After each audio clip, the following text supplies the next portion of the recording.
Chuck Kopp, Reverend Pastor Chuck Kopp, came first to Israel in 1959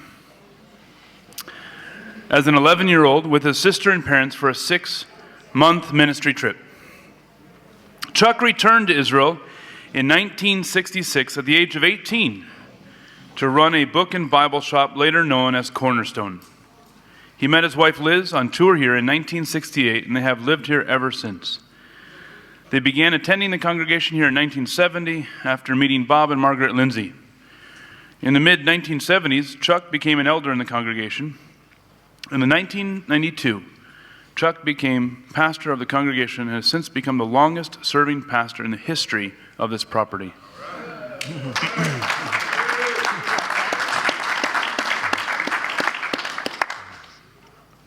Chuck has served multiple times as chairman of the United Christian Council in Israel, today known as the Evangelical Alliance of Israel, and is senior advocate of evangelical matters and visas in the Israeli Religious Affairs Office. He is probably the best known and the most important Protestant person, and so sometimes is known as I have called him the Pope of the Protestants. We, in the best of ways, if there's a problem, Chuck can probably fix it on all sorts of levels, because he's that kind of guy. And so we want to welcome Pastor Chuck Kopp to give this presentation.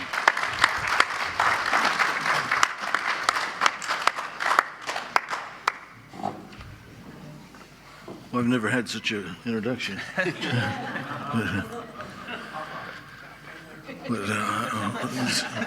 So glad to be here and at this special occasion. This is really a historic occasion, and we feel the love and the appreciation for the memory of our dear pastor, late Pastor Bob Lindsey.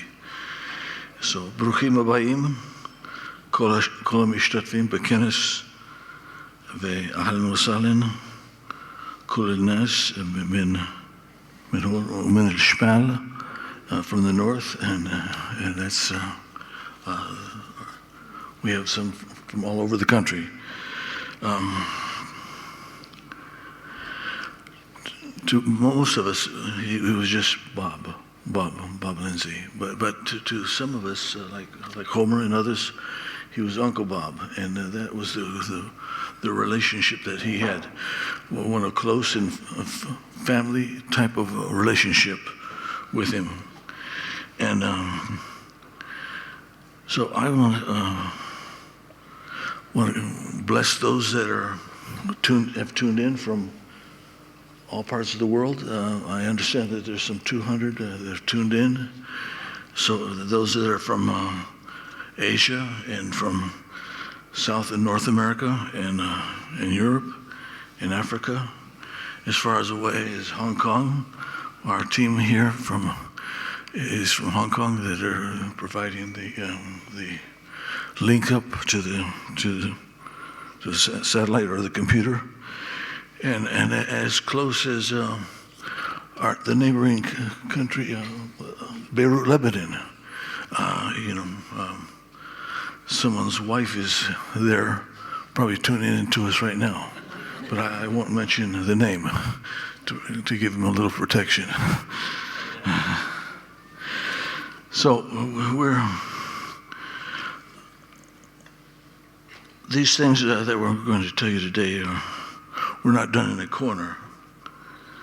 We're here at the Baptist House in the heart of Jerusalem, and we're first-hand witnesses to the wonderful things that the Lord has done through us. And the participators in this conference believe in the accounts of witnesses, or if we can believe the accounts of the witnesses that are here. There's our German-influenced descendant of the warlike Viking Norwegian Lutheran, Halvor Ronning, fellow Oklahoman rancher from the Disciples of Christ, David, And then there's son of I don't know, see Ray Pritt's right here right now, but he's the son of a U.S. Air Force chaplain and a captain himself. And he hardly knew a steady home because when you're in the Air Force, you move everywhere. And the background of the disciplined minds of judges and lawyers, Baptist Brad Young. Your folks were some judges, right? And lawyers and. Okay, that must have been a record. Then there's a hippie, beach New Ager from the Lutheran background, Randall Booth, Dr. Randall. You rang? Yeah. He was baptized in the Pacific Ocean by Chuck Smith in the Jesus movement. And there's Dr. Steve Notley. All these are doctors, so I'm not going to say doctor for all of them. But I know his brother was an AG appointed missionary to Thailand, and I don't know about his background, but he attended ORU, and then we have the Catholic Sicilian, now Anglican vicar of Christ Church, Jaffa Gate, David Pelleggi. Huh? Right across from Sicily. Oh. He's not mafia. He's the close. Okay. Okay. I always thought he was from Sicily, but anyway. And then you have a four-square Pentecostal me, and you can take my version or leave it. So, but what I'm trying to bring about is not a direct link or a comparison with the Scripture, but the New Testament says that Luke says that many people try to write down the history of the gospel, and Luke used many sources. And so you have quite a few sources in different backgrounds, and they all mean something. And so, however, the synoptic gospels, the versions are recorded, and we have to weigh and digest the different approaches. And we heard David expound on the divine Messiah and how each gospel brings in a different color. Well, the same thing about the scholars that are in the Jerusalem school, and they come from their perspective, and I understood that in the meeting they had this week, they had those that had more of the David Flusser approach, and those that had more of the Dr. Lindsey approach, and so it brings an interesting mix. And we're all the better for it because we don't all have to think alike, and we don't have to have perfect understanding to be supporters and lovers of one another. We can support one another and love one another just the same. The matter of that so many of the disciples of the Jerusalem school come from Oklahoma has intrigued me, and I think it has something to do with the particular history of Oklahoma. And what's that? Tough as a corn cob. Yeah. Well, it's called the Sooner State, and I always wondered what in the world that was, but I had to look it up. Oklahoma was part of the territory Thomas Jefferson acquired in the Louisiana Purchase from France in 1803, and then they had this tragic history of the Trail of Tears, and the Trail of Tears meant that almost all the Indians east of the Mississippi were deported forcibly to the territory of Oklahoma. And they're just to name some, anyone from North America will know these names just by watching those John Wayne Western movies, you know. But there were those, the Choctaw, the Delaware, the Sauk, the Fox Indians, the Cherokee, the Seminole, the Creek, the Chickasaw, and they were. Okay, I'll accept that. But the Sooner, the motto of the state is the Sooner State. It refers to some of the overeager homesteaders back in 1889. Instead of waiting for the pistol shot to be signaled that the territory was open for settlers, they jumped the gun and staked their claim sooner than everyone else. So I think that there's something in our beloved Pastor Bob that he, if it meant needing to get into a hospital after hours, I mean, he'd find a white smock in the laundry room and put it on and go in, you know. And he would, and I say that with an appreciation because he felt he was doing the work of God, and he would go in where angels fear to tread, as it were. So we admire that about him, but the rules and regulations were just meant to be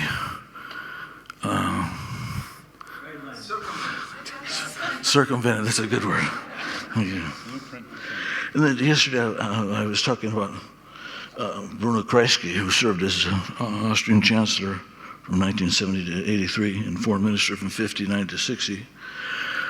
Like I mentioned his brother, who used to come here and sell us brooms, and to see the love that he had for the common person, and even for retarded people and special needs people, it was really a great lesson for me, and to know that we can emulate to be like that, and not show airs, and not show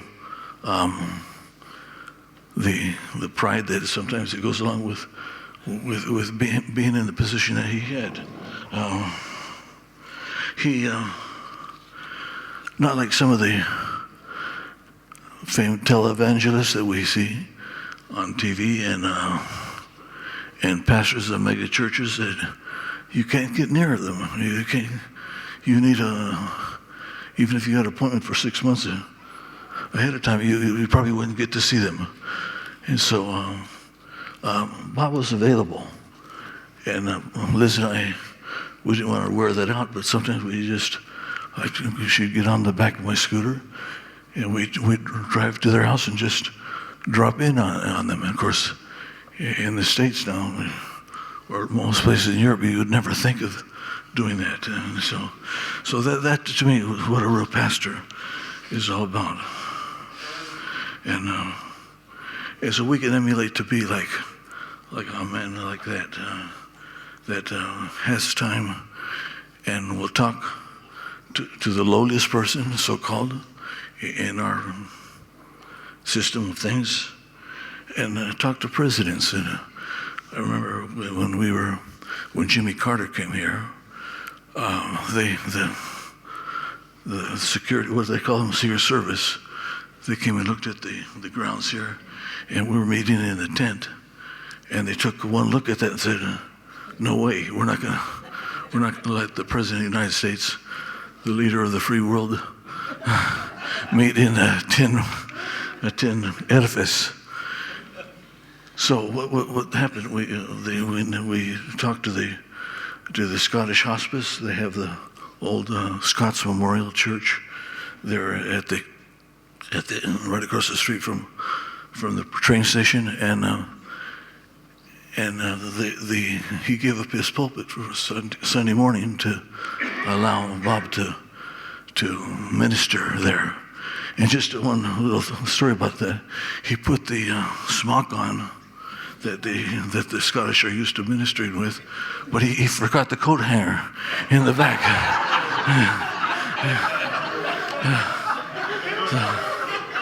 So that was, we have many, many memories like that. Yeah. And while we're on the issue of clothes, he'd wear some of the loudest, most ridiculous ties that you could ever want to see. And I say that very fondly. There's not an ounce of criticism in me at all of him, but it's checkered or something, and bell-bottom pants and all the rest. So we're privileged to walk in his giant footsteps here, and to attempt to understand what the Spirit of the Lord is saying to us today in light of our history, and what the Lord would want us to do in the future. And there'll never be another. This exact grouping of people will never be together again.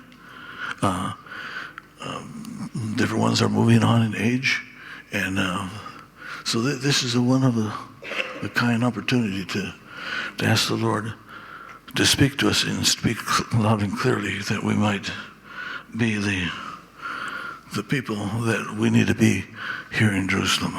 Yeah. I was talking to one of the Lindsey kids, and I asked them what kind of effect had this conference had on them so far.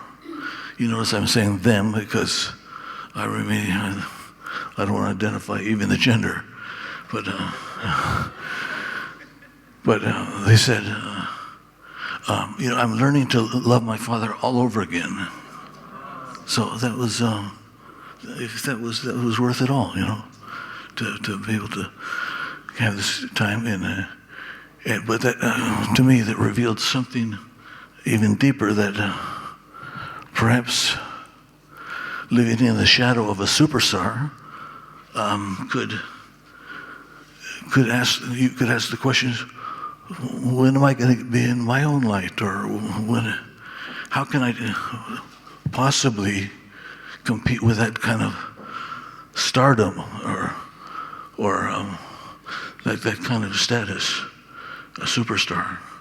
Because you don't have many people in a generation that has that type of entree and that type of acceptability. So I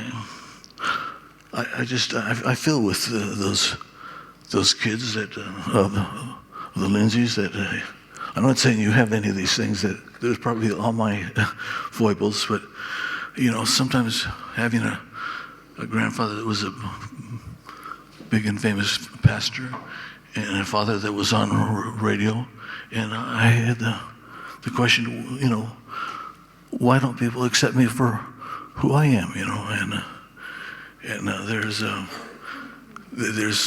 always that tug or that question in one's mind of not being quite able to measure up. And so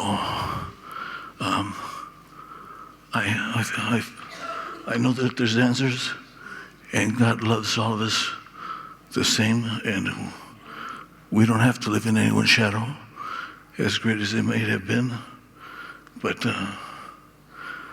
God has the grace and your ministry cut out for you that only you can fulfill. And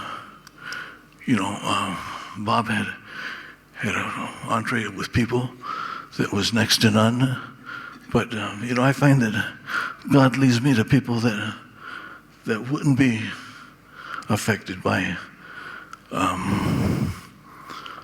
more of a flamboyant, charismatic, with a small c,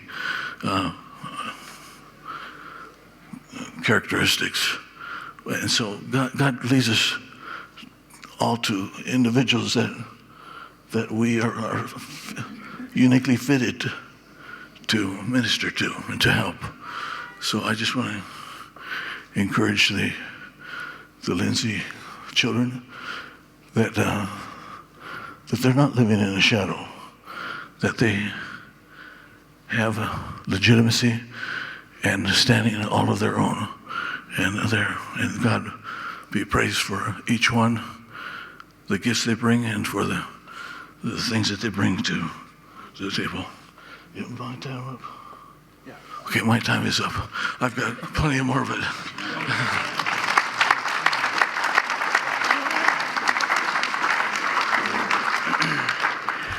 Thank you, Chuck.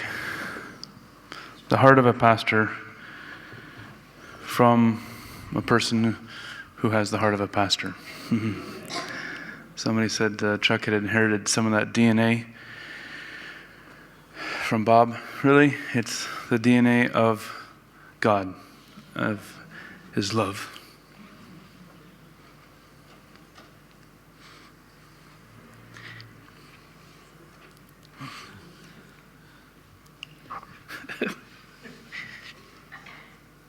Maybe there's some questions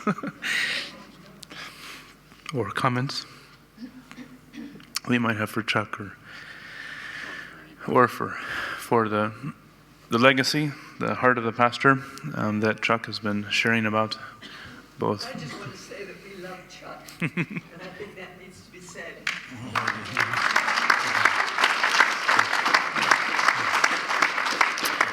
Yes, Gemma's sharing a sentiment we all share, that we love Pastor Chuck, and we express that now. And yes, Jordash. There's a Chuck, can you say a comment about what it's like to, both for Bob and for yourself, to pastor a very small congregation and to be faithful over the years, even when this isn't going to help, even when, oh, there we go. Maybe can you repeat even it? when you might not. Can you the whole thing? Hi, Chuck.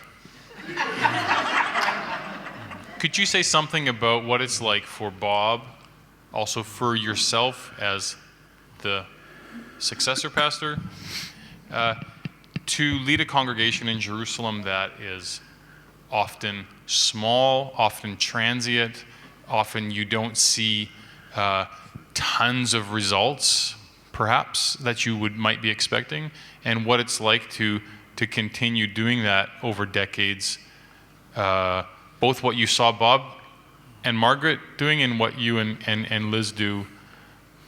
I don't know how else to form that question. I'm trying to leave it kind of open and broad so you can answer it the way you want. Well, I'm sure that Liz and I are glad that we came when the congregation was only about 25 people, and so we were coming to because there was a lot of attractions here, or a lot of things going on here. It was just we loved him, and we came to be of help, so we came, and it wasn't until 73. So we were here a good couple years in that small stage, and then the fire happened, and actually I was here the first one after I got a call from, I think it was Avi Mizrahi. He had heard it on the news, and I came here with my scooter. I can get through the traffic pretty fast, and when I arrived, only the firemen were here, and then I called Bob and Margaret. I wanted to kind of see what was happening here because he said there was a fire, and then they came. So there was tremendous growth, and we reached numbers like 350, 400 people, and it was the place to be. And thank goodness. There are many other congregations that have filled in the vacuum, and now it's a lot is happening here in Jerusalem, and thankfully we're not the only place there, because then the blessing needs to be spread around, and but I kind of struggle to project my voice now because of my Parkinson's, but God gives strength, and we continue to use what we have for His glory. And so, we'd love to see great numbers as there were, but thank the Lord, the body has caught the fire, and they run with it all around the city.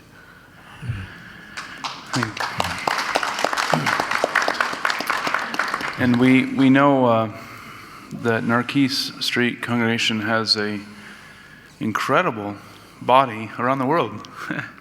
People that are listening all over the world each week to the Bible studies or the sermons, and that doesn't happen all over the world. And people that I know Gary has been on the finance committee and shared with me, checks from abroad that are coming in, people who still see this as their family congregation or their second family congregation, that they want to send offerings beyond their tithes to this congregation years after they have stopped being here. Yes, Sarah. You invited comments too, so I just wanted to make a comment on Bob's legacy. I like to use the saying, as the leader goes, so go the people. And he was a Renaissance man, and so he gave example of Christ-likeness in so many areas of life. And so when we had the privilege as new BCIers, when we arrived in 1961, we had a culture of hospitality and spontaneity and openness that probably didn't bring from home. But it was because Bob and Margaret were the leaders, and they cast the die for the culture. And it was in every area. It was spiritually, it was hospitality, it was vision.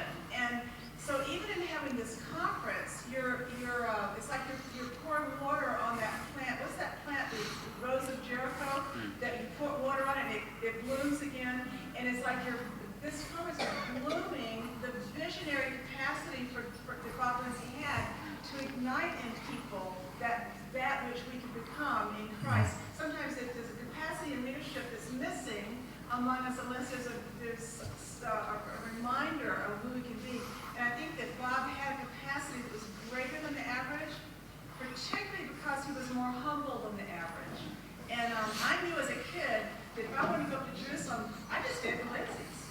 Oh, well, I'll just go stay at the Lindsey's. And now I'll just stay at the Kopps. You don't find that among great leaders in too many places in the world. So I just want to thank you for allowing that legacy to influence us again. Amen. Just one thing, it gives me exceptional joy to see people who come back here after 5 years, 10 years, and they want to come back here and worship, after 15, 20 years. I mean, people sometimes have been gone for half their life, but they come back in and they want to touch base. And usually there's several people that will recognize them and know them. So that's a wonderful thing. Okay, we have time for a couple more comments. We have one here. Oh. I just realized I only had 2 years with Dr. Lindsey, 85 and 87 when I lived here, and it seemed like 30. It was so good. I kept thinking, only 2 years.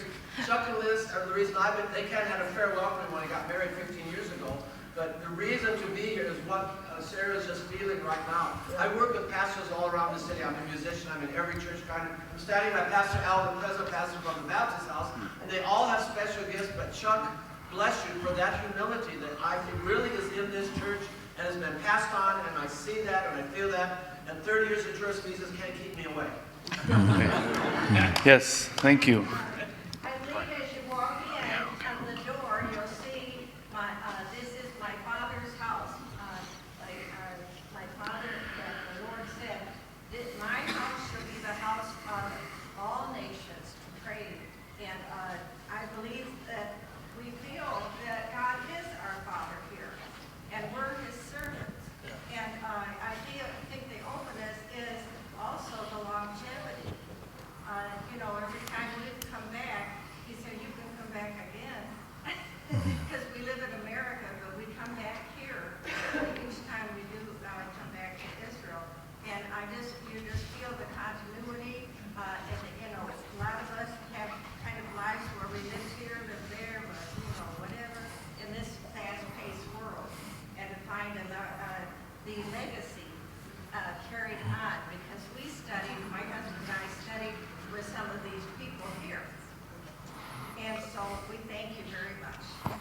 Thank you. Thank you. Yes. I think this church is doing more than is seen. I'm getting emotional. I'm Filipino. I'm not a caregiver here, but I serve our community. I also do things for the government here in Israel. And I don't think I would have been able to continue doing this work, which extends all the way outside Asia and Oceania, connecting the Knesset to those countries, and working with 45,000 Filipinos in the land. I'm one of the very few, like 5 full-time pastors for them. And if Pastor Charles and Liz had not given me their covering and their help, like I just had 3 buses of people coming from different nations and being taught the gospel from Jerusalem. And this thing keeps going on. We have so many things going on. But if Pastor Chuck and Liz had not given me this covering, none of this would have continued. It would have ended last year. So they're doing so much. They're doing so much.